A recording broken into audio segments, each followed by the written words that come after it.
मांजर काकू, इतर वेळेस मला गल्ली बोळातून पळून पळून मारणारी तू आज चक्क साबणानी शॅम्पूनी उठण्यानी चोळून मुळून आंघोळ घालतीस.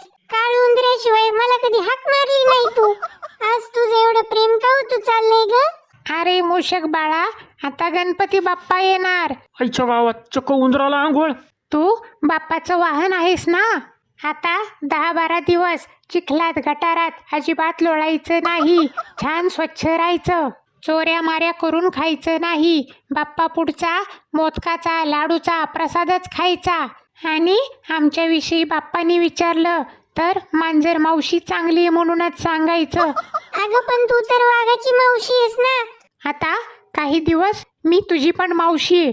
बया, गणपती बाप्पासाठी वशिला लावी ती. काय तर म्हणे मांजर मावशी.